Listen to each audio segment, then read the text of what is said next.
Hey, welcome to Guitar Knobs, the guitars, gear, noise, and nonsense podcast, hosted today by these knobs. Tony Dudzik, Pick Guardian.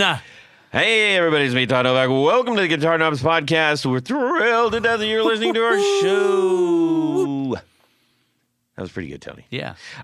We are absent one schmo here. Rob, Old Moanin' Rob, is doing just that, sitting dead stop on the freeway. There's a large accident, not in his car caused by him. Or so you think. Or maybe that is what happened. I'm not really sure.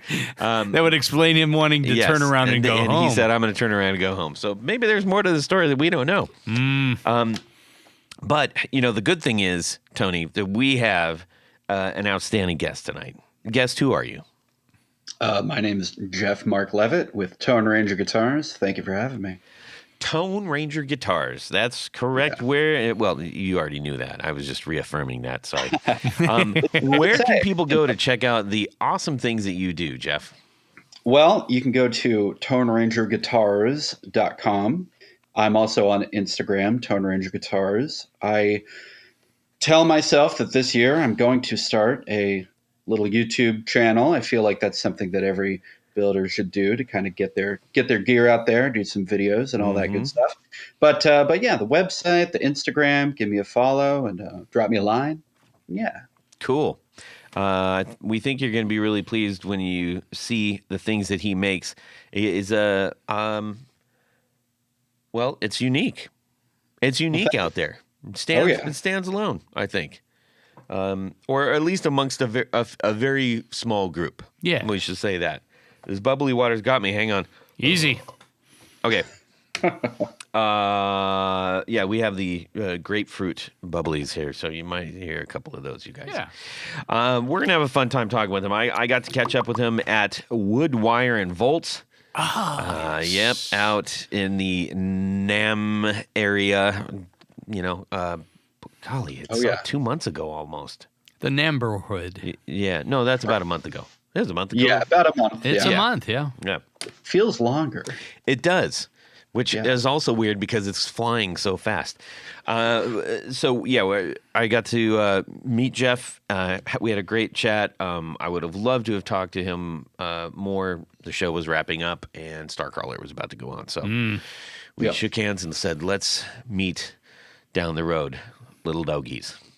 Oh, yeah. And that's what we're doing. Yep. So we got one major announcement, I would say, maybe, Tony. We got something cooking here that I can't lead on too much, but I'm excited and I'm also a little bit terrified. I'm not going to lie. Mm-hmm. We're trying to cook something up in this studio here. Yeah. And that's a little, it'll come out in the wash. A little possum Also, stew. we got this delightful little bag here. What's in the bag, Dad? This is from M2 Labs. It says M2 right on the outside. So we just had on the show their incredible pedal, the Bomber. Ah, yes. It's the anti-clone T-shirt. Yeah, front and back print, too. Oh, yeah, I didn't see it's on the back, too. That's impressive. Yikes. Oh, that's a big... Most impressive. Yeah. Very cool. Yeah, that's really good. And yeah, these are featured on M2's website, too. Yes. And it's their answer to, I guess, it's really about the Bomber. Yes. And that's kind of the nickname or the moniker that they have given the Bomber. Yes. It's the anti-clone, as we learned from our podcast. Yes.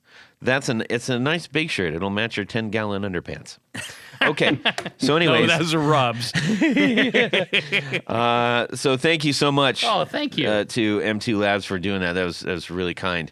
Very, very nice stuff. And go get yourself one over at M2 Labs. And, you know, I think you had a deal where, like, you got... I'm not going to say if there's any deals or not. Just go there. You get some good stuff. There is a deal. There is a deal. Investigate the deal. Okay. All right. We're going to get on with what's going on in our music world this week. We're going to start off with Tony Baloney, a.k.a. Tanya Bolonsky, the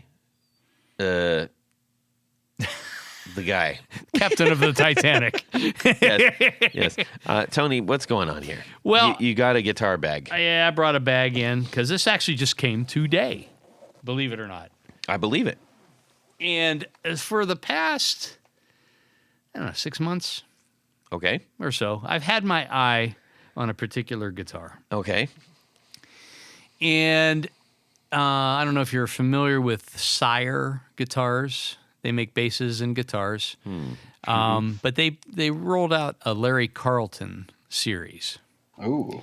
Okay. And I've seen the reviews, read a whole bunch of stuff. S-I-R-E or S-Y-E-R? No, it's or S-I... S-Y-H-E-R? No, S-I-R-E. Okay. Sire. Got it. Yes, sire. I got it. So they S-E-Y-E-R? No. Okay. Stop it, Todd. But they came out. So this is kind of their entry level one, which I actually like. It's basically their homage to a Les Paul Jr. Okay. Single pickup P90, and for the longest time you couldn't find these things. There were people in Japan that were getting them and then trying to resell them here in the States for By Sire? By Sire. Is it an old brand? It's been around probably for at least 10, 15 years. I got to investigate this while you're talking. You go ahead. You investigate all you want. Okay. Anyhow. Jeff, you listen to him. I'm going to investigate. All right, sounds good. I'm on it. So I'm a big fan of wraparound bridge P90 guitars, basically juniors. That's my deal. And I've been waiting for one to show up, and especially in TV yellow, which is my super favorite. There it is. That's the one. And finally, I just happened to be doing a quick search, and Musician's Friend had one that in stock, and I had some bonus points and stuff. So I said, well, I don't like paying full price for it, but in this case, full price is $399. Yeah. Now this is a set neck, mahogany body, TV yellow, pretty simple stuff, wraparound bridge. It kind of looks like a Les Paul Jr.'s third cousin not removed. Well, it almost has kind of a Supro look to it. The Supro guitars back in the 50s and 60s. Yes. The cutaway is a little bit different. But so anyhow, It's got almost a long elongated body. yeah. There it is. There it is. Here, you can look at it. All right. That's And pretty nice. It's a very nice guitar. Now, there's a couple things that I need to mess with. And I find this, even Gibson screwed things up with wraparound bridges. They don't. $399? That's $399 that you're holding in your hands. The fretboard edges are rolled. The fret ends feel great. Yeah, it's got that. You got a little out of tune. It's got that okay. perfect out of tuneness But I love so much. Yes, indeed. So the biggest issue that I have with it right now is that the action is still too high. It is. Yeah, it's high. And there's two solutions. One, I could, take the string grooves in the wraparound down a little bit because it's excessively high. Or I can just go with just a traditional like Gibson wraparound. Yeah. But I was just kind of shocked at what $400 gets you these days. And this is a wonderful instrument. They make a 2 pickup version. They make a ES335 style that's in that same Larry Carlton line. But it's a very comfortable guitar. It's very balanced. It's got a medium neck. Yeah. It's not like a big 50s full on, but it's a little wide. Yeah. Slightly a little wider. Oh yeah, thanks for that ding. What's the fretboard? It's rosewood, but they actually put a black binding on the outside, and that's what they roll. Yeah, and the back. It's got a satinized neck, which is kind of cool. The neck is satin. The body nice is little volute back here. Yeah, it's very well thought out. But I guess what my point was, this happens with a lot of companies that do a wraparound bridge. They forget to compensate. I mean, in my book, you need at least an extra degree in the neck neck set. Yeah, this is pretty flat. Yeah. I mean, it's got the truss rod is adjusted properly, but if I just drop down the action at the bridge at the wraparound down by, not even an eighth of an inch. Yeah, but it's already sitting on dang near on the body right now. Yeah, but do you see how tall those Sure, the lightning bolt is? compensations are, yeah. So so there's two options, and I think I'm going to actually put a standard, just a straight wraparound on it. Yeah, So do that.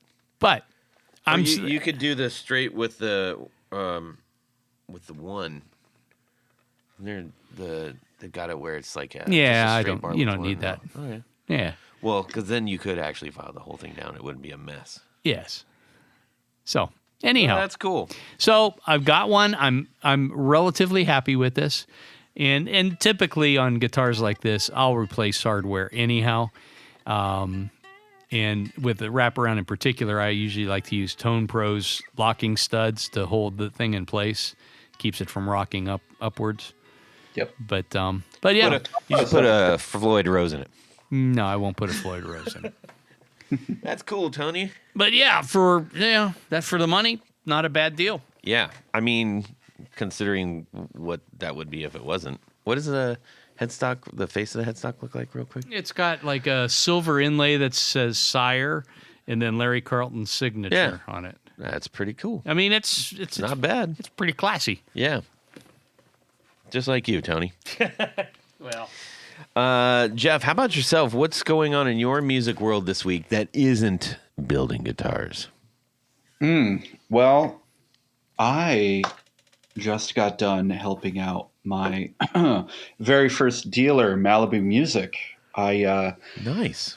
kind of did some consulting work for them and kind of transformed the layout of the store. I have a background in photography also, so I set up their little photo studio so they can photograph guitars and all that good stuff. But they're a neat little outfit that just started up on Pacific Coast Highway. yeah. And they've been open for about a year now, and we're just trying to get the word out.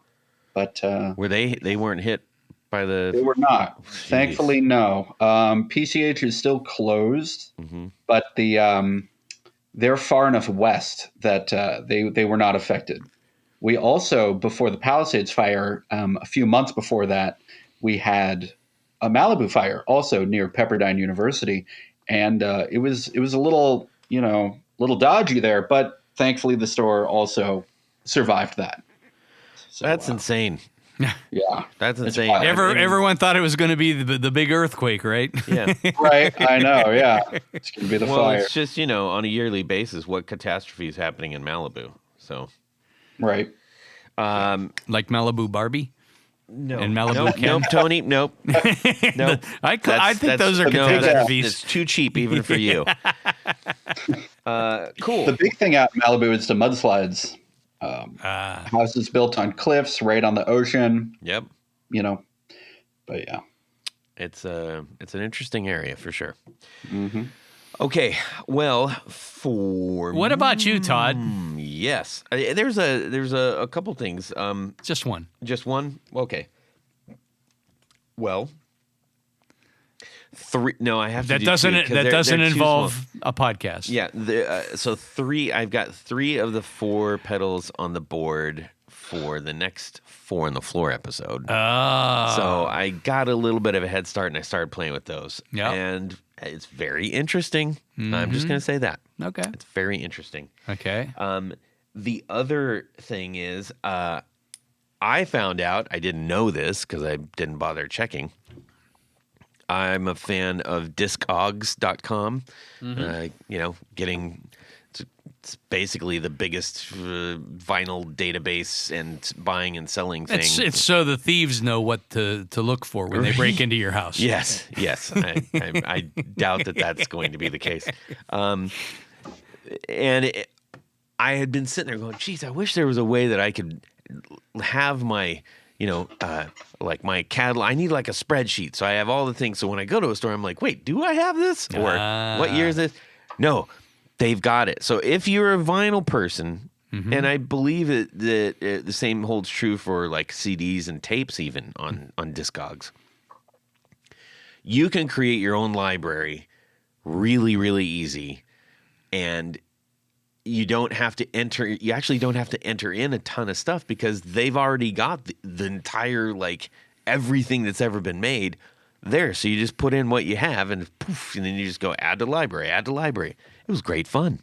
Yeah, so I sat there and listened to some records and did some data entry, and zenned out. It's not unlike building, just kind of going downstairs and doing soldering bits and building a pedal. It's just different. Anyways, they're doing fret work, I suppose, right, Jeff? Oh, yeah. You gotta, yeah. It can be tedious, but if you kind of zen out, it's meditative. It's good stuff. So that's what's been. I got a twofer this time, Tony. Please allow it. I will allow it, and we'll see if we have to edit out anything. We'll take one of them out. Hey, speaking of those 3 of 4 pedals, yes, because we're waiting for one for a former guest, and I'm hoping that's going to come through. The easiest thing about that is I didn't even have to think about it. I just grabbed a handful of Tour Gear Designs patch cables and pop, they're all ready to go. So did you have some that had top jacks to side jacks and side jacks to side jacks? In this case, it was all top jacks. Oh, really? Yeah, so I just had 3 little 3-inch hookups. Does that seem to be the trend these days? Top jacks? More often than not. It has been for a long time. Yeah. Yes. I don't know if you've... Well, back in my day, we had MXRs and we had Ibanez's. Yes. Needless to say. Well, how did you hook them together? Well, I plugged them in, Tony. That's how it works. You use pedals much? Or? No, I generally don't. But yes. You use these so-called Tour Gear Design patch cables? Yes, indeed. And these were the ones that connected top to top to top to top to top to side to whatever you need to do, S shape, C shape. All the lengths and sizes. I'm told that the part that plugs into the pedal is very small. Very small. Extremely small footprint. And the cable itself is very flat. Right, so I have a tiny little nano board, and I can jam all these things on here, and it's not a problem. You could afford more than a nano board. Barely. Yes. Anyways, go to tourgeardesigns.com. Load up your cart and put in the guitar knobs into the coupon. In the coupon code, you're going to save 15% off your order. 15%! They're shipping from Canada, and they're going to get their lickety split. Ooh. Yes. So, thank you to Tour Gear for sponsoring our 4 on the Floor. Let me get a little bit of this. It's becoming a fan favorite, actually. Is it? Yeah. Everybody misses. We'll just keep. 1, 2, 1, 2, 3. 4 on the floor. All right. Thank you, Jared, for that lovely little intro. Jeff from Tone Ranger Guitars, let's talk about your 4 on the floor. All right. Well, first one up is going to be a Ross compressor. Big fan of those. I used to have... Is this the OG one or the reissue? No, it's the reissue. I think it was really cool that they brought them back. It's a shame that they weren't so hot and had to get kind of the axe, but I love mine. And yeah, I used to have a Keeley 4-knob, and while that compressor, I can hear what it's doing more, and it objectively was a better compressor. I feel like the Ross just has a little bit of a sauce, It's got this thing that I really dug. I can't really express it, but it made me happy. It made me want to play more, and I think that's what gear should be all about, So yeah, Ross compressor I think would be my first. Okay. First one up. Yeah.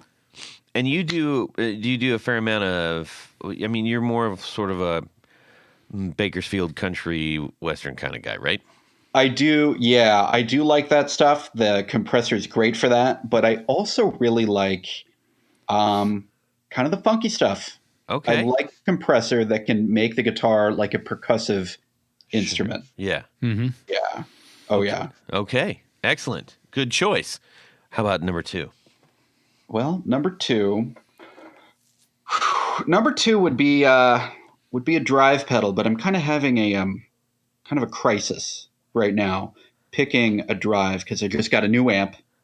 And I haven't really found the one that I have that really makes the amp do what I really want it to do. What amp did you get? I got a Magnatone panoramic stereo. I'm a big clean guy, and it's like just like all the copy says, it's like a 3-dimensional sound. It's beautiful. I love it. It's kind of one of these like dream amps for me, and I got one, and I love it.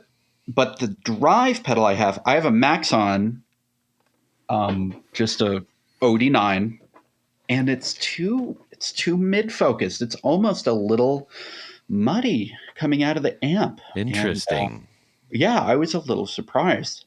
So, Do you think it's the amp or the speaker? that's a good question. Like when I turn the pedal off, it's exactly what I want the amp to sound like. Okay. Okay. So I think I just need to find the right drive pedal. I think I may be looking at like a Benson preamp or something like that, but I haven't gotten my hands on one yet. I also have an OCD style drive pedal that is great through like my deluxe. But again, it's not quite giving me what I'm looking for. Yeah. Maybe I don't even know That what sounds I'm. like an awesome problem. Yeah, Like, I know. Like, no, I have to go through loads of drive pedals to find the one. Right? Yeah, and it may be at the end of the day, I go It through. might be two, actually. It might be. It might be. It may be a DS1 in a metal zone, and I just Yes. Yeah. Yeah. might be it. You could do that. Well, that Benson preamp gets a lot of accolades. Yeah. Oh yeah. Oh For yeah. sure. For sure. So my number 2 is kind of a journey that I'm still on, but I know a drive has to be on the floor, one of those. Gotcha. What was your previous amp of your go-to? Was it the Fender? Yeah, it was a deluxe. I also use a UA Dream, and that thing is amazing. The Maxon and the OCD style pedal sound great through the Dream, and but yeah, I just want something for like a live rig that makes my amp sound the way I want it to. Can't be mad at that. Well, how about Right. number 3? Number 3 is going to have to be some sort of a slap back. Right now, I use a JHS Lucky Cat. I love it. It's pink, it's glittery, and it does exactly what I want it to do. It's fantastic. But I did just get one of the 3 series oil can delays. Oh yeah, those just came out. Yeah, I just ordered one from B's Music Shop, and should be here in a couple days. Cool. So yeah, that might be number 3 right there, but a slapback for sure. All right. Oh yeah. And then number 4 is going to be my Surfy Bear reverb, spring Nice. reverb, the full size, as big as a pedal board. Yeah. Yeah, I love it. Surfy Bear stuff sounds so good. Yeah, And the fact that they've been able to say, we can do it in all these different sizes, and they're still figuring out new ways to make that work.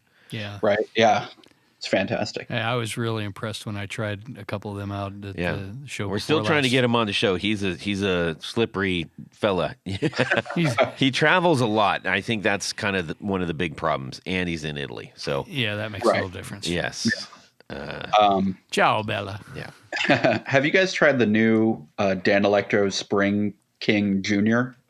No. No. It's a regular sized pedal, but it has a real spring in it. So back in the 90s, Dan Electro had the Spring King, and it was full size, and it was maybe like, I don't know, half the size of a Surfy Bear. Yeah. And it even had a little rubber pad on it where you can step on it to like kick the spring and that good stuff. Yeah. Even said kick pad on it. It was cool. But yeah, Dan Electro just released the new one, and it's like probably a little longer than like a Boss pedal, but it has a real spring in it, and it's pretty neat. Wow. Yeah. It's now it's like a booster pedal size, like an Like an EP. yeah, like an EP EP boost? drive. Is that the same one? Oh no, that's no, this is not that small. Okay, because this is a Spring King Junior. Ah, that's Junior. Look for the Spring King. Interesting. Yeah, Spring King is a pretty big one, but no, the Junior's great. Pedalboard friendly. Oh, that's okay. Yeah, that's odd. I can't tell if it's. Yeah, these. Well, the ones that we're seeing seem to all be, very narrow. Well, there's a or is narrow it just one. tall? It's tall. It is tall. Okay. Yes. Okay, so it looks like it maybe spans the size of. Oh, we got to wrap our heads around this. 2 football fields. What is this thing? Oh yeah. Oh, I see the photos you're looking at now. It definitely does look like a mini pedal, but no, it's definitely not. It's much larger. It's kind of like an Origin effects pedal. How that's kind of taller than other pedals. It's Okay. like that. Yeah.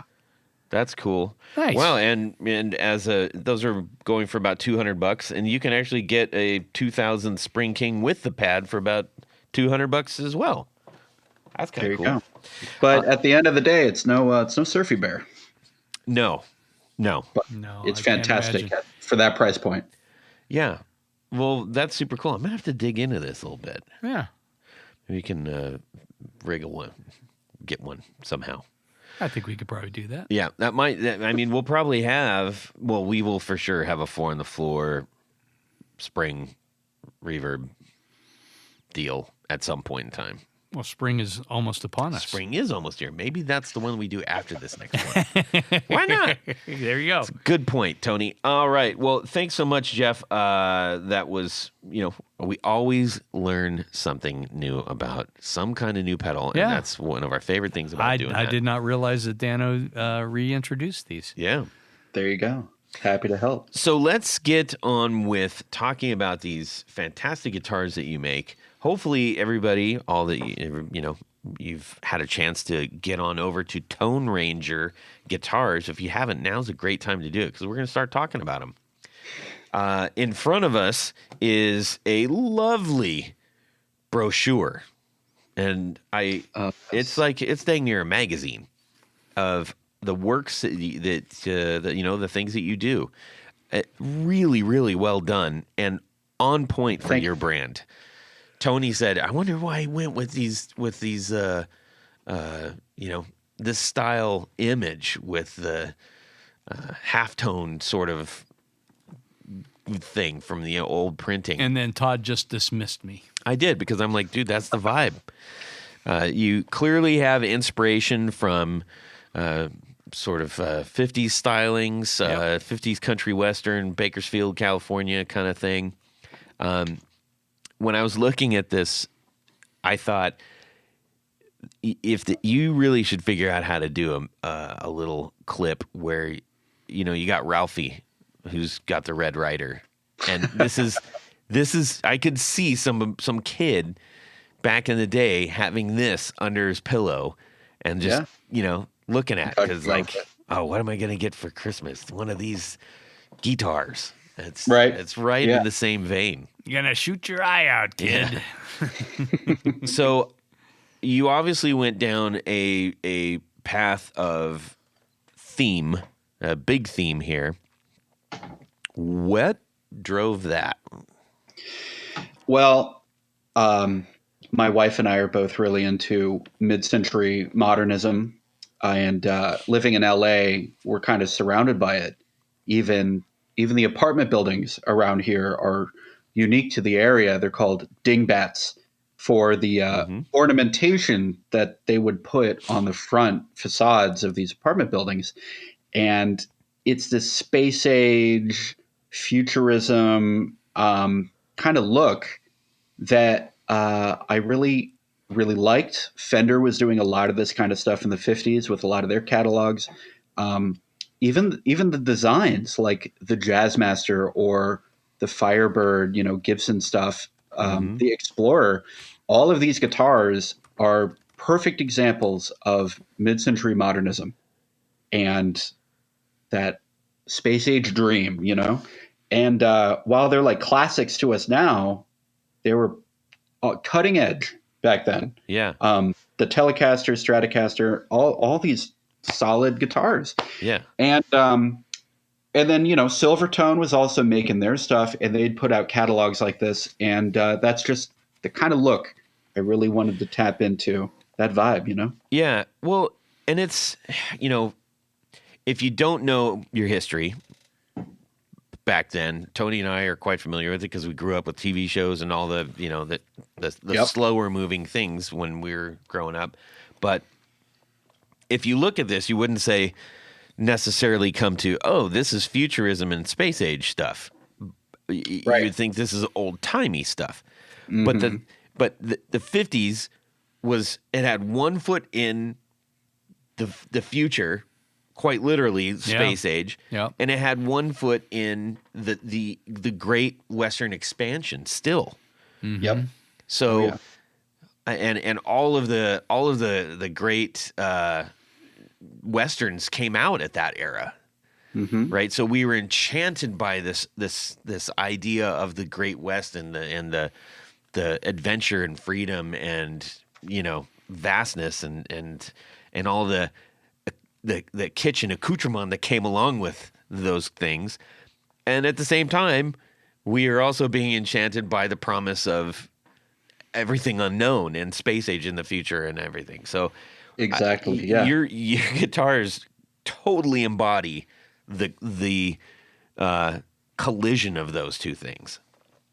Oh yeah, that's pretty much what I'm going for. All of that, like the singing cowboy stuff going on too. Yeah. Like Hop Along and Gene Autry and all that stuff. It was great. This melding of, like you said, the future and this idealized westward expansion that we had. And I love the you opted for sort of an Indian motif, Navajo kind of blanket designs logo for the logo and for the truss rod covers.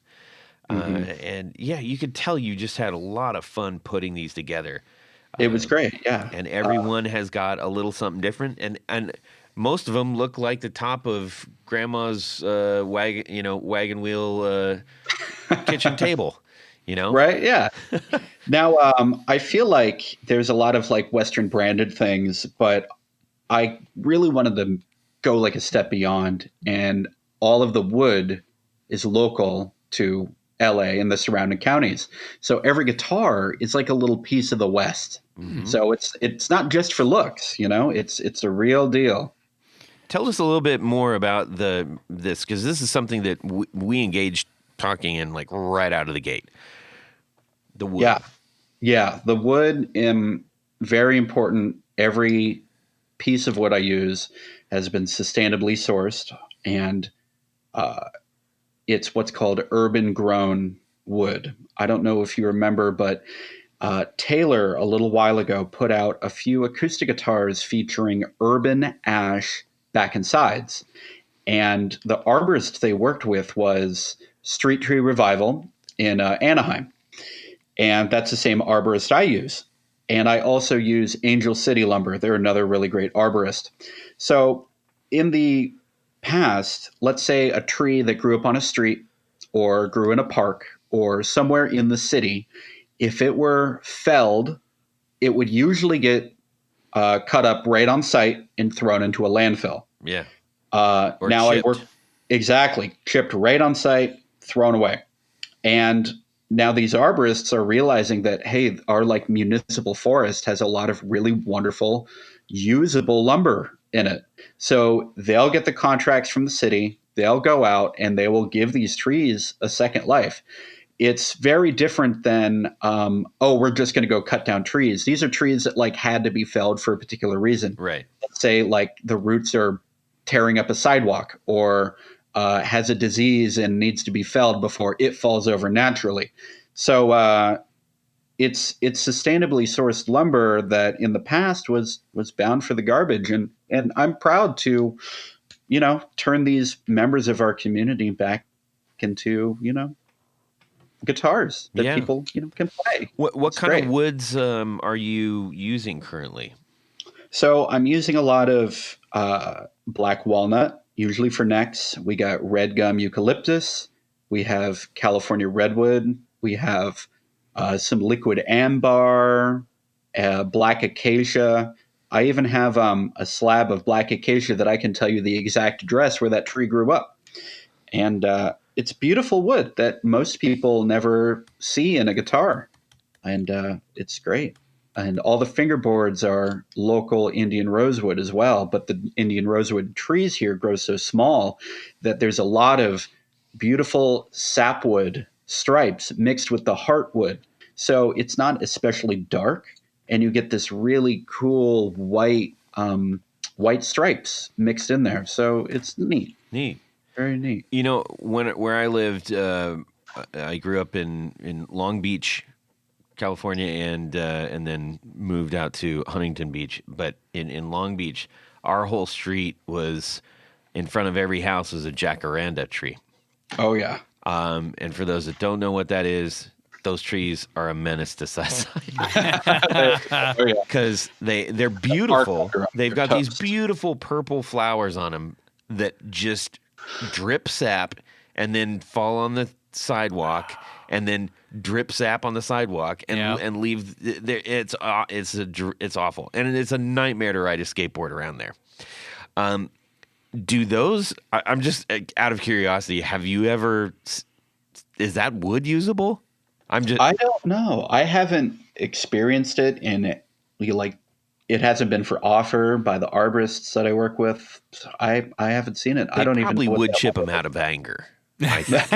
Maybe, yeah. Just totally yeah. No, that is interesting.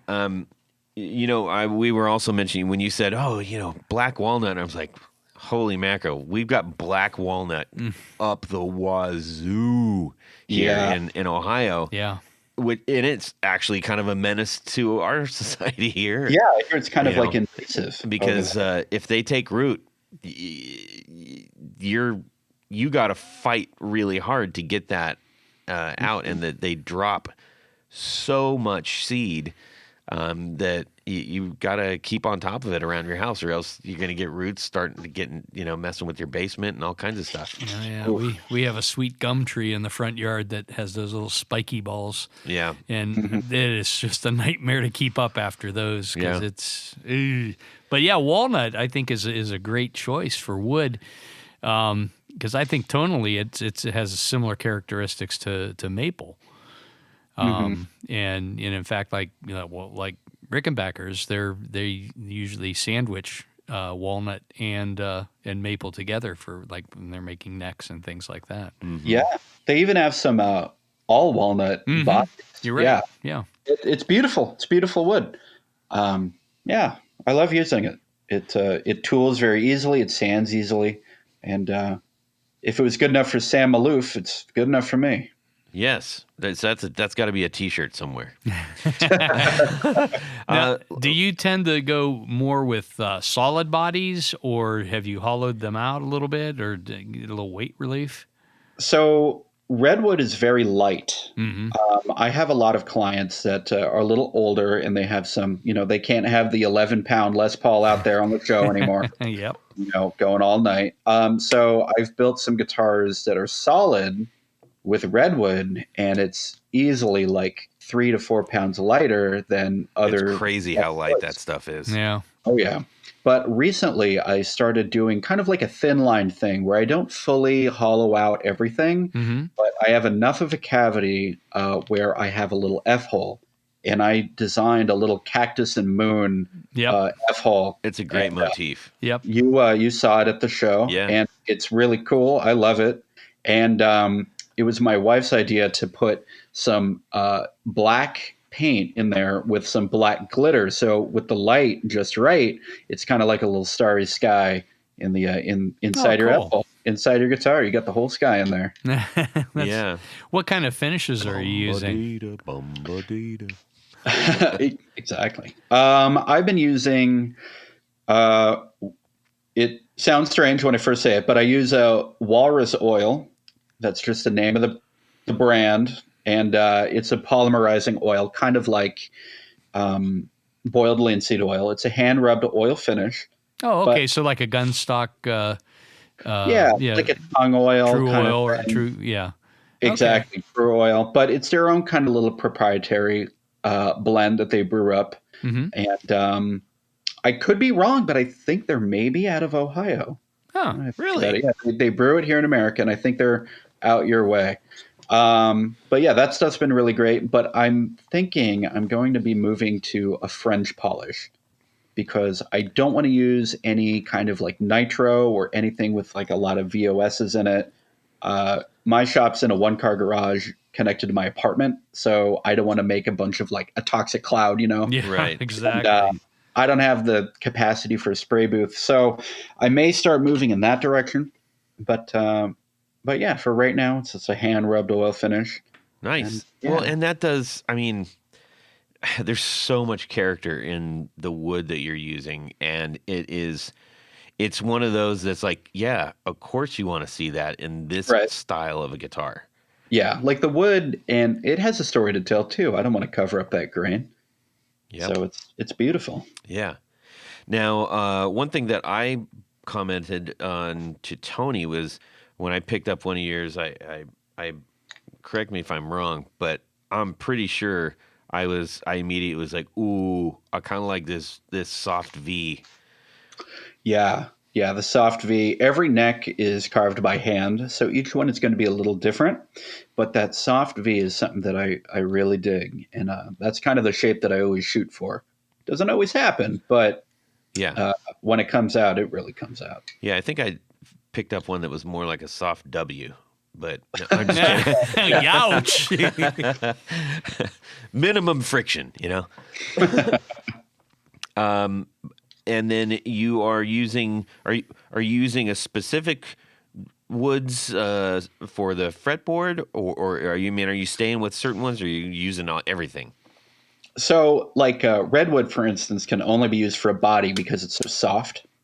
Black walnut, I can use that for kind of anything. My fingerboards are all Indian rosewood, just because I think that's what a lot of people like to see and kind of expect, you know. And but yeah, so the hardness kind of comes into play to, to determine what I use Yeah. what role the wood plays. Another touch that I really like, and again, correct me if I'm wrong, but I could have sworn it looked like little turquoise inlays. Yep. And that is something that is. I remember having a little box of goodies and stuff, and out by my grandparents' house in Lancaster, there was an old like defunct gold mine, like ghost town in gold mine. Oh, fun. Yeah. And we went out there and we did the panning and everything, and they gave us what I still have it. It's a little tiny vial with just a little bunch of gold dust in it. But they also fun. had turquoise that you could get, and turquoise just fascinated me as a little kid because it's like it was associated with this great big West and everything I was seeing on TV and movies, just like these guitars. So what a awesome, thoughtful touch that is, because to me that's the thing that kind of wraps it all up in a bow. The Thank you. quintessential Western look. It absolutely is. Yes. Was that little ghost town like the Calico? Yeah. There you go. Oh yeah, out near Barstow on the way out to Vegas. Yep. It's still there. You can take a little mine train and Calico gold mine. Yeah. Yep. Calico Ghost Town, I think it was called. Maybe you can take your little vial back and see if it's worth it. I want a refund. Yeah. So let's see. What kind of pickups are you using in these amazing guitars of yours? So I'm using Lawler, TV Jones, and I got some Curtis Novaks as well. Those are my three. Well, he main- kind of forced you to put them in there, didn't he? I mean, No, it was actually I got the pickups, and then we started talking, and then he's very persuasive.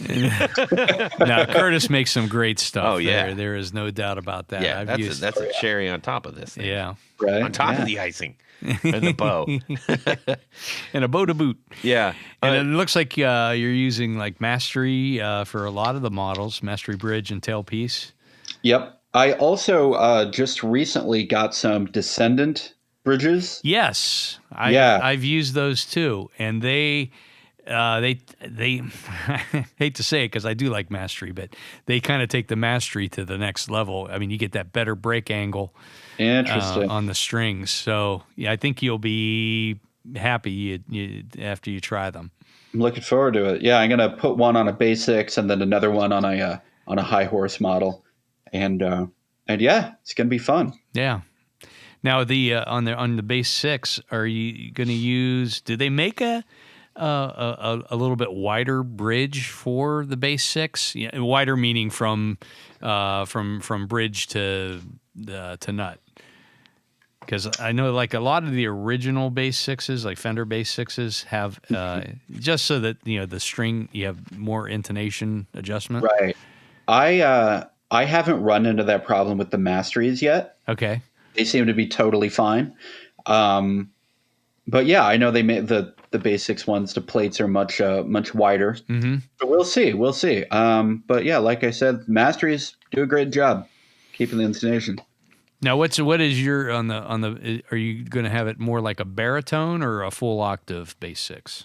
It's a full octave bass 6, Nice. so it's 30 inches, and but because it's at 30 inches, you could put baritone strings on it and just set it up as a baritone.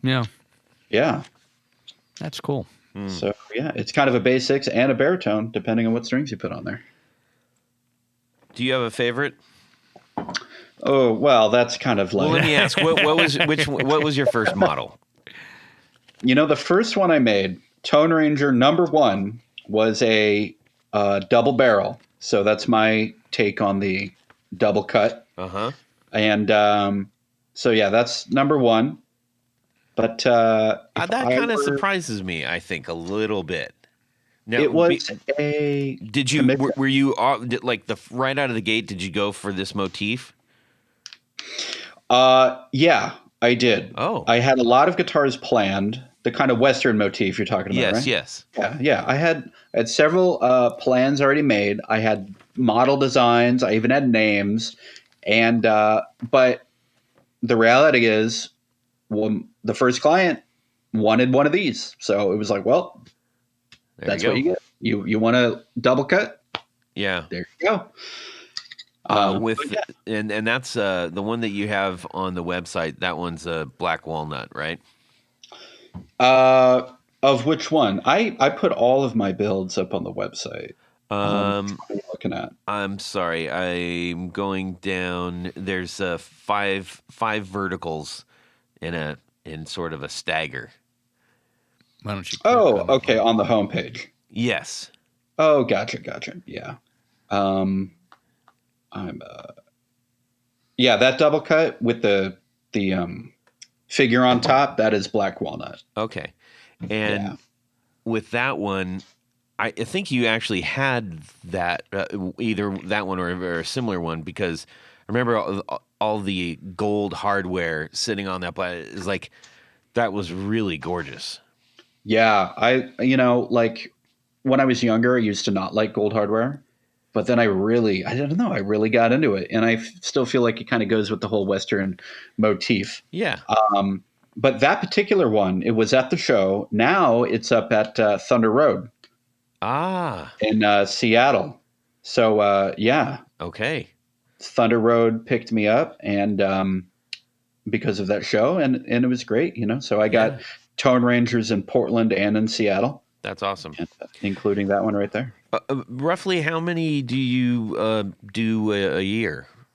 So this is a very new endeavor. I've only been around for maybe about a year and a half building. So about a year and a half. Yeah. So there are 35 of them right now. That's pretty good. Out there. Yeah, it's not bad. I'm about to launch into the next 10. I had a seismic retrofit done on my workshop, so I couldn't do anything for several months. Hence that little bit of consulting work I was doing for Malibu Music. Right. Timing really worked out. But in March, I'm back to making some sawdust, including 6 that are going to be a very fun collaboration with Lawler and Deco Boom. If you guys familiar with Deco Boom? I am, yeah. Yeah, they make great stuff. I've used several of his pick guards on my guitars.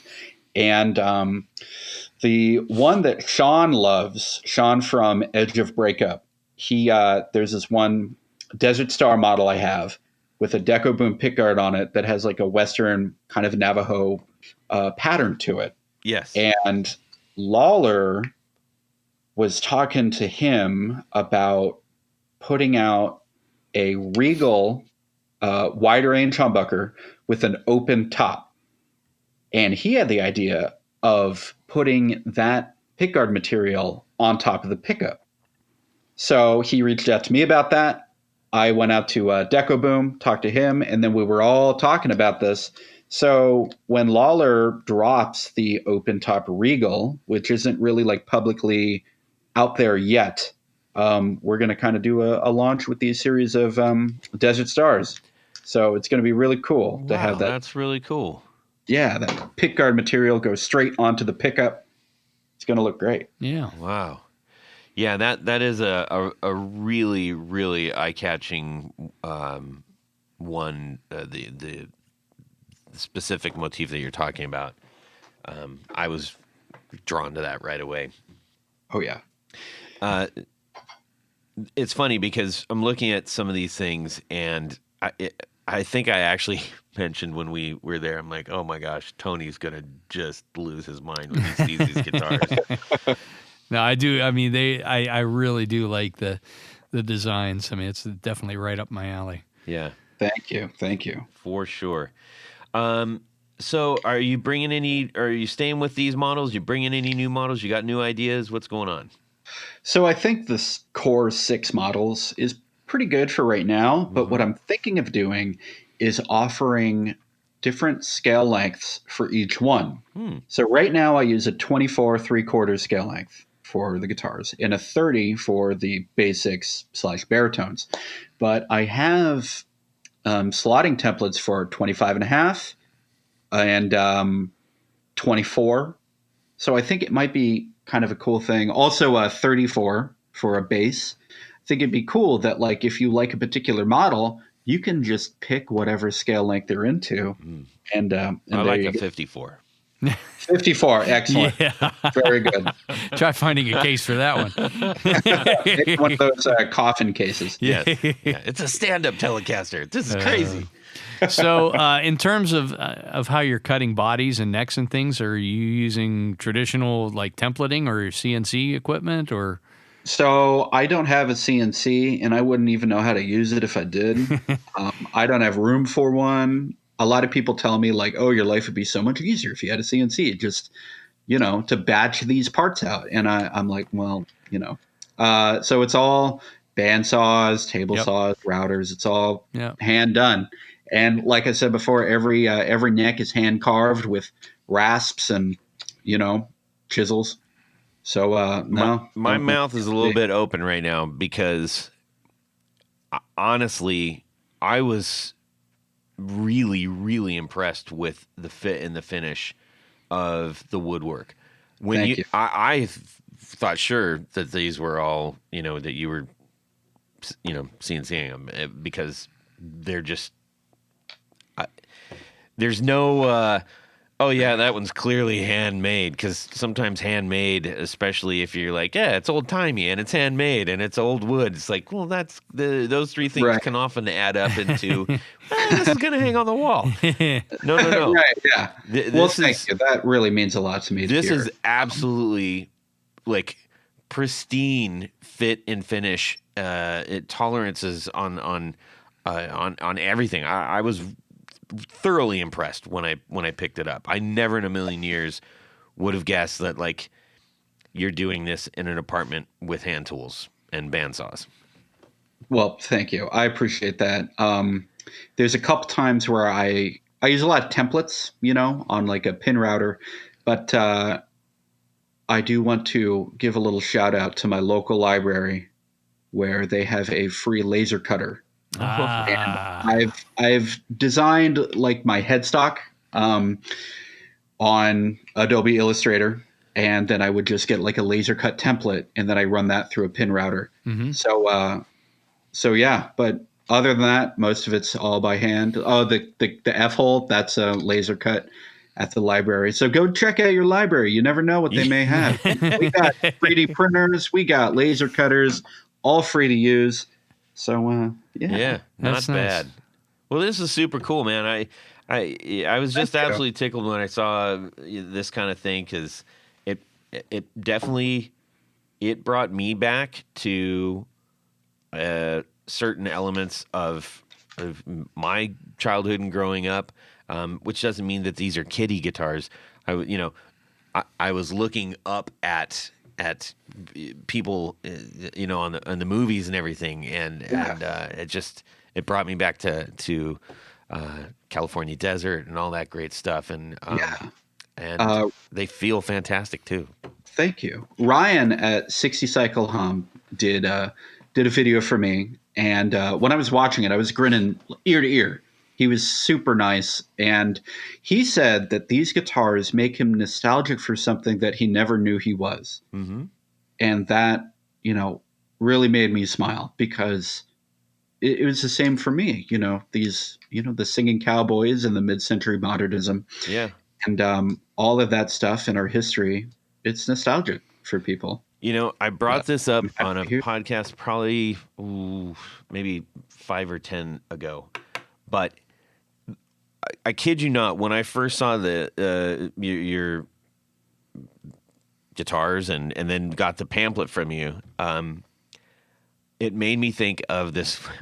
So I went to Palm Springs when I was a little kid, and we did the skyline thing. Oh yeah, the gondola that goes up the mountain. Yeah, which was far more terrifying back in the 70s. I promise you.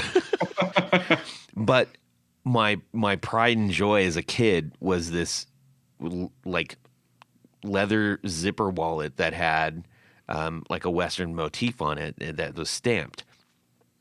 Oh, cool. And it absolutely made me think of that. And I was like, oh, wait, I know that. I this isn't like strange to me. It felt good.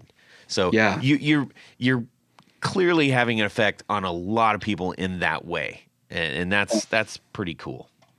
The whole like tooled leather, stamped leather idea, I love that stuff too. Kind of like on a Gretsch Roundup, mm-hmm. the leather work around the sides. And I was hoping to have it at the show, but just time got away from me and I couldn't get to it. But this year I'm really hoping to collaborate with Codina Leather out of Las Vegas, who does this beautiful hand tooled and stamped leather work, and to make some pickguards for me, and also some of the body edging, just like on a Roundup. Yeah. And he even has one of the original stamps that has a little Gretsch cow on it that they procured back in the 50s to make those guitars.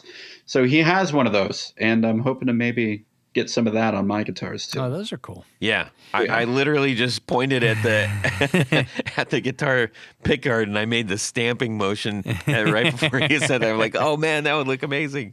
I love that idea. That's cool. If you do any leather work, Tony, I'd love to work with you. He does different kind of leather work. Now. More of like a Tom of Finland. Yeah. So now, do you have like a price range for typical on the guitars? Sure. So I try and make it pretty simple. It's just $3,500. Okay. Easy peasy. That's easy to remember. Oh yeah, and even for the double neck. Oh right. Yeah. Sure. Yeah. You know what? When the double neck comes out, it's going to be 35. Yeah. There you go. Whoa! I'll take one. It will never come out. And, or maybe you'll get the only one that's 35. No, that's that. I mean, I think given the amount of work and the quality and the componentry that goes into these, I think that's a more than fair price. Yeah. Well, thank you. Super cool stuff, man. Yeah. I'm trying to get out there a little more, get some more dealers. I have 4 right now. Like Thunder Road was huge to get them. And so they're 2 stores. And growing up in California, do you know of Lightning Joe's Guitar Heaven up in Arroyo Grande? No. I do not know that, no. Another wonderful shop up there. And kind of like off the beaten path a little bit. Not a lot of people stop in Arroyo Grande. Right. It's like south of San Luis Obispo. Mm-hmm. And it's a great shop. all family run. Lightning Joe himself is the luthier there, and he's got his whole family running the shop. It's great. And my family is from the Central Coast, and it's great to have him also as a dealer. It was fantastic. And then, of course, my first was Malibu Music, and that Desert Star that you were really taken by, that Sean is obsessed with, is currently available over at Malibu Music as well. Not to kind of sound like advertisement right now, but yeah. But yeah. Well, we just went to Lightning Joe's Guitar Heaven, and you featured right in the middle is a giant Tone Ranger Guitars logo. So well done there. There you go. Thank you. Not Yeah, bad. they're a great hidden gem. Lots and lots of guitars, and anyone should go check them out if you're Super in the cool. area. And stop into Solvang and get some great pastries. There you go. Yeah, you can make a day trip out of it. Yeah. Come down from San Francisco or up from LA, and it's fantastic. Too cool. Well, thank you so much, man. I really hope that we turn a few people on to Tone Ranger. I know that Tony and I are instant fans of this, and we're just so glad that you're doing what you're doing, and we're doing it really, really well. I appreciate that. Thank you. Let me know when you guys are ready to spec some out. Yeah, Tony's already doing that right now. There you go. All right, Tony, Yes, Todd. what do we got? I don't know. Do you have a button to push? Well, I think it's time for... Would you rather? Yes, Walt Disney would love that. I know. Let's go. So, Todd, the Would You Rather game. Yes. It's a game we like to play every episode. And it goes kind of like this. Uh-huh.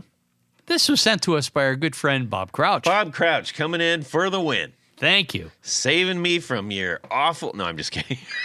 So, Todd, I know you're a fan of transition music between scenes. Again? No. Okay. This one is called Sound versus Sight. You've been hired as a guitarist for a big rock and roll tour. Your manager, Colonel Bruce Bacon, Oh. we know him, has offered to pay for 2 new touring guitars. You're given the choice between 2 independent luthiers. No big brands allowed. No siree, Bob. This is Boutique City. Luthier number 1 will build you 2 perfectly set up, great playing, and roadworthy guitars, but you have no say on the body shape, looks, woods, and color finish of the guitars. You can only choose your favorite hardware, bridge, and pickups. Okay. Luthier number 2 will also build you 2 perfectly set up, great playing, and roadworthy guitars, but you have no say on the bridge, pickups, or hardware selections. You only get to have input over the body shape, the looks, the woods, and the color and the finish of the guitars. Ooh. This is a really good one. Which would you rather? Yes. Jeff, I hope you were paying attention to that, and we can... I was. Okay, good. Yes. So Well, option it'd be 1... interesting to hear from a luthier standpoint, Well, too. I think so. So option 1 is, both of these guitars are perfectly set up. They sound great. Yep. And they play great.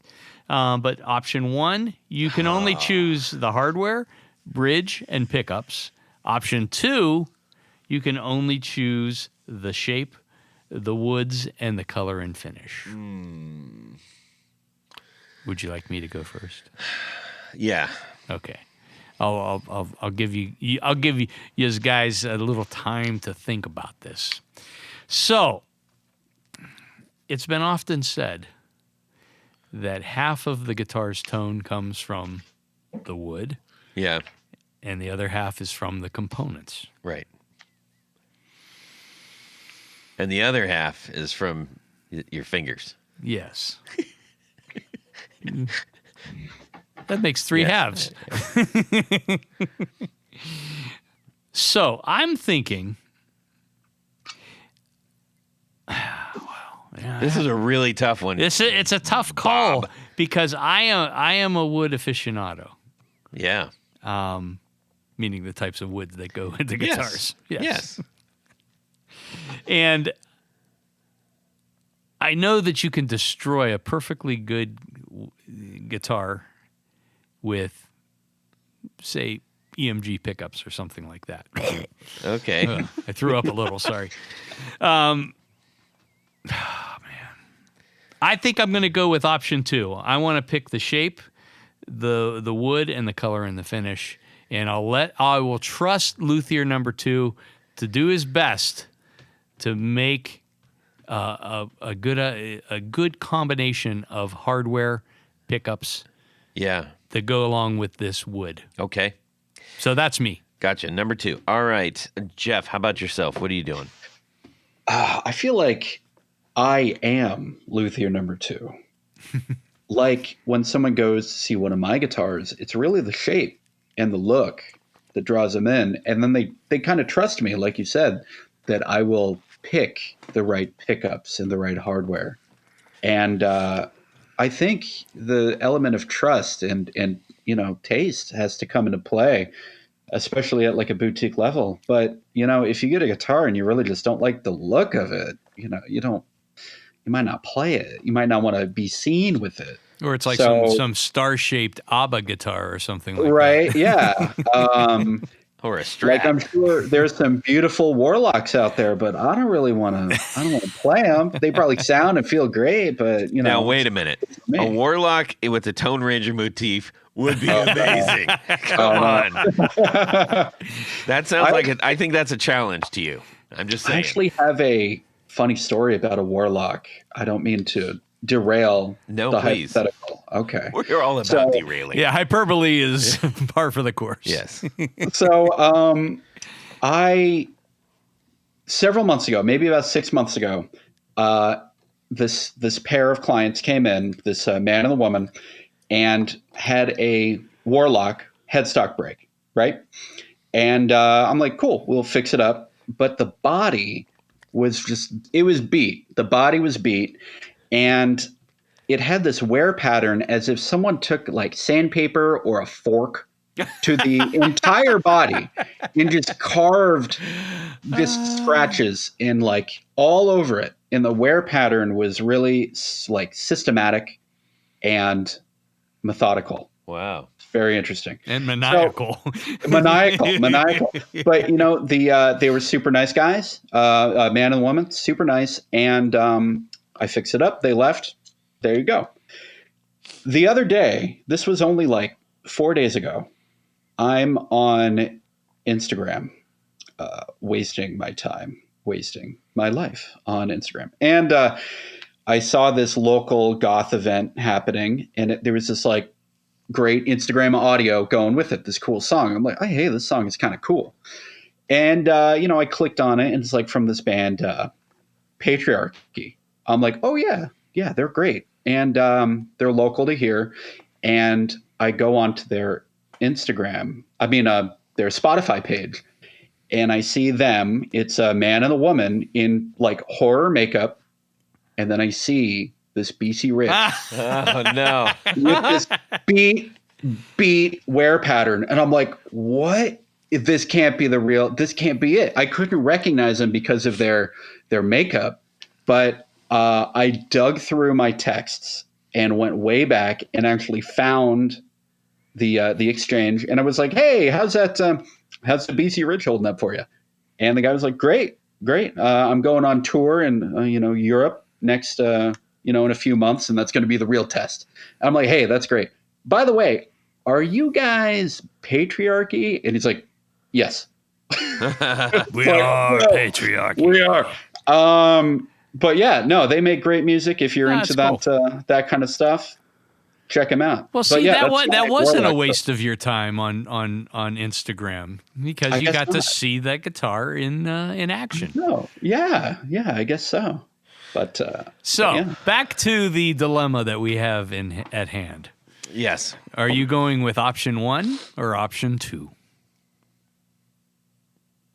Me? You. Oh yes, me. I'm gonna go with 2. Okay. Yeah. I know that you hinted at that. I wanted a firm answer. Oh yeah.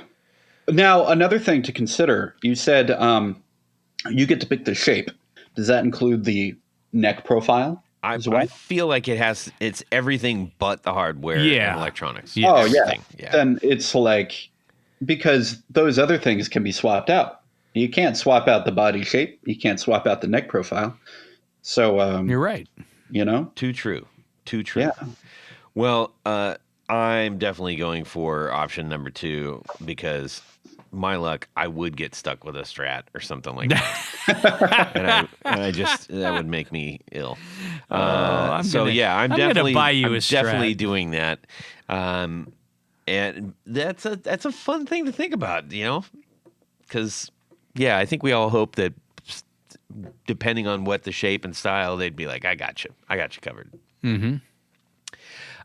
Sitting here thinking about Bob Crouch, that was a really, really good one. Thank you for sending that in. It made us think. Yes, it did, Jeff. I just had a brief idea that I'm blowing it into the wind here. Okay, on a good old style pocket knife, the sort of like gouged bone handles. Yes. Just putting it out there. just pick guard. All right. That would look killer. I'm just saying. All right. I'm just saying. Do we know anyone that makes pick guards? No. Maybe here? Tony's like, no, look at me. I'm not doing that. Hey, I don't have that much time on my hands. Yeah. Yes. No, that's a good They idea. want to start being a pen pal with an inmate or something. Maybe they. Well, Anyhow, well, thank you, Bob, for sending that our way. That was a ton of fun, and we got a couple more in the mail.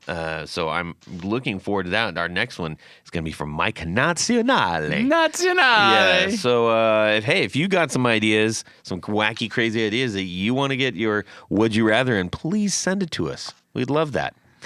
All right, we need to thank a few people, Tanya. That's right, because at this point of the show, Todd is a special group of people that we love to thank. These are our executive producers. Now, an executive producer helps make this show possible. How do you become one? It's real easy. Head over to patreon.com/the Guitar Knobs.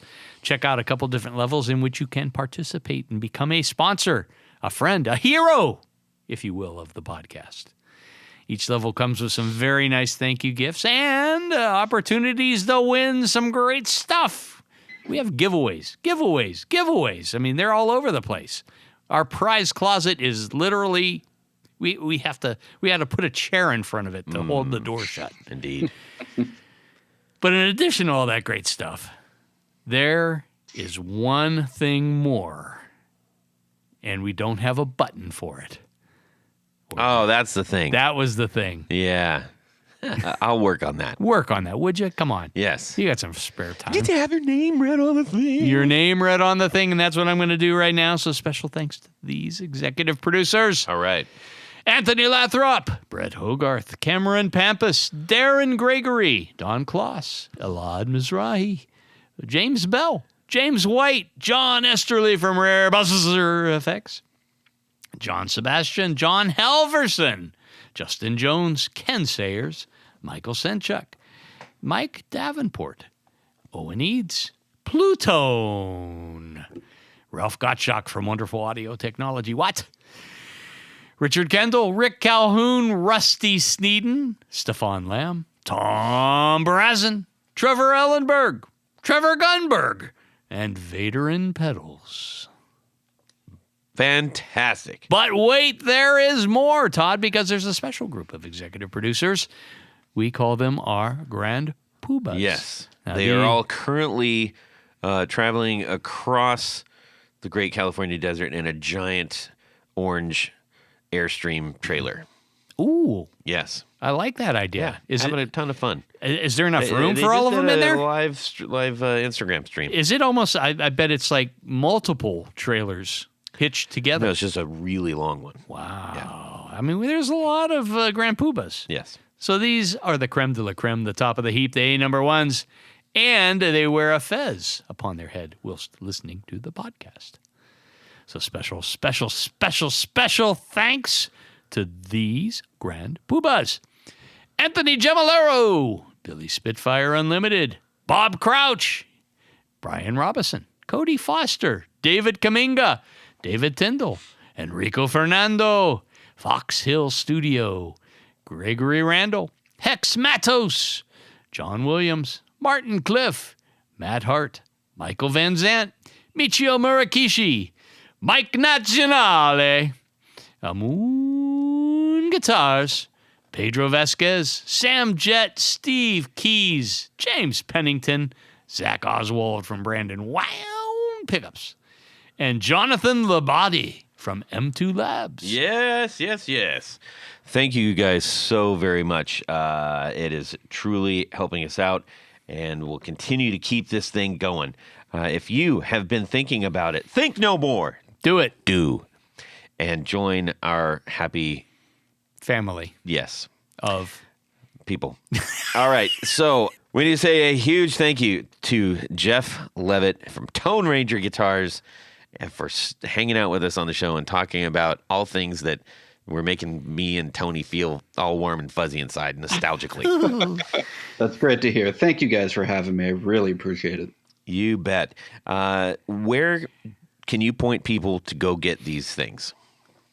Well, so the website, tonerangerguitars.com, you can go on there and you can see all of my builds, even the ones that sold, just so you can take a look at them all. But each one will have a little button, and that will take you to the dealer where it's located. Nice. Or you can drop me a line. And yeah, I also, do custom builds. If anyone has a, particular set, they don't want to deal with luthier 1 or 2. They want to be, they want to pick everything themselves. And, but yeah. Okay. And also, I am still doing free guitar work for anyone affected by the Palisades or Eaton fires. Please, again, drop me a line. It's tonerangerguitars@gmail.com. And yeah, I'd be happy to, help out members of my music community here who even if you didn't lose anything, if you had to evacuate and now you get back and your guitar is all weird, I'd be happy to take a look at it. So please let me know. That is Nice. Thanks for doing that. Absolute gentleman for doing that. Of course, it's like the literal least I can do. So yeah. Hugely appreciated, I'm sure. Yeah. All right, you can shoot me a DM on Instagram. Sorry, Tony. That's who I meant to talk to. Hi, Todd. I'm still across the Hi, table Tony. from you. Yeah. Where can people find you, Tony? It's simple. Go over to pickguardian.com. Check out the stuff that I do. What do I do? I make custom pick guards for guitars. How do you get one? Shoot me an email. Let me know what you're trying to do, what you need, the material, pickups, all the stuff. Just let me know. I'll make something special for you. It's your opportunity to make your guitar even more yours. Exactamon. And you can shoot me a DM on Instagram at Guitar Knobs. We'd love to hear from you. Just say hi. Tell us what's going on. Introduce yourself. Let's just start talking. Come up with a would you rather. Give us a would you rather. Tell us what's on your floor on the yeah, floor. whatever, man. And if you guys are out there, we don't know everybody that's out there. We're constantly turning over rocks and finding new people to have on the show. And we are absolutely up for suggestions. Now, granted, not everybody works out. Not everybody wants to do the podcast. Shocking. But, we'll do our best to make sure it's a good fit for us. And we'd love to, if you got suggestions, we'll hear them. All right, ladies and gentlemen, we've had a great time. I hope you have too. I hope you check out these guitars. I hope you have a fantastic guitar week and subscribe. Yeah. How would you like us to address you, sir? I think Jeff would be fine. Should we maybe use Sir Jeff Mark Leavitt? That's I think that Commodore. Commodore. I love it. So we just got a message from Rob, who is our third wheel here. Okay. There's an accident just short of him getting off the freeway, so he's going to be a few minutes late. But We just got on and just started. Did he say what talking. kind of accident? I think it's like doo-doo. That's what I figured. Yeah. He had an accident. Yeah, maybe that's what he meant. Oops. A little oopsie. Putting out there that like I'd be doing free guitar repairs for anyone affected by the fire.